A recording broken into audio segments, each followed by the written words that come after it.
কি দিয়ে লিখেছো, কলম দিয়ে? জি।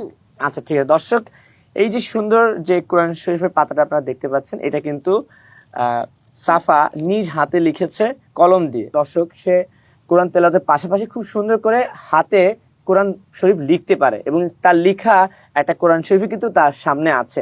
এটি একটু জানতে চাই, তোমার সামনে যে লেখাটা আছে কতদিন হলো তুমি লিখেছো বা কিভাবে লিখেছো সেই গল্পটা একটু যদি আমাদের বলতে। আমি 2 মাসে লিখেছি। 2 মাসে? জি। আর এটা লেখা স্টার্ট হলো এভাবেই যে আমি যখন ভাইয়া দেখলো যে আমি লিখতে পারি, খুব ভালো লিখতে পারি, তাই ভাইয়া বললো যখন লিখতে পারো তাহলে সম্পূর্ণ কোরআন শরীফটা লিখে ফেলো।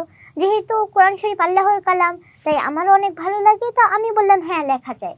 তখন থেকে আর কি এটা লেখা শুরু, আর 2 মাসের মধ্যে আমি সম্পূর্ণ কোরআন শরীফ 30 পারা কোরআন শরীফ জি লেখা হয়ে গেছে। তো প্রতিদিন কয় ঘন্টা করে তুমি কোরআন শরীফ লিখতে? যেমন সকালে 7টা বা 8টার সময় যদি বসি, তাহলে সারাদিনের খাওয়া দাওয়া গোসল সবকিছু মিলিয়ে রাত 8টা 9টা এর মধ্যে আমার সম্পূর্ণ কোরআন শরীফ লেখা, মানে এক পারা লেখা মানে প্রতিদিন এক পারা করে লিখতে।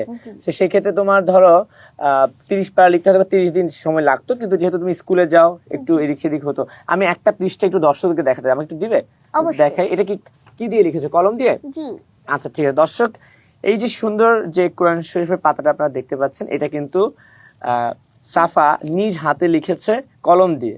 দেখতে অনেকটা প্রিন্টেড মতো লাগছে, যে প্রতিদিন সে এক পারা করে লিখতে পারে। সো এখন আমার প্রশ্ন হচ্ছে, যেহেতু তুমি কোরআন শরীফ লিখতে পারো, কয়টা লিখেছো? একটাই? জি, একটাই সম্পূর্ণ লিখেছি। একটাই সম্পূর্ণ লিখেছো। এই কোরআন শরীফটা দিয়ে তুমি কি করতে চাও এখন?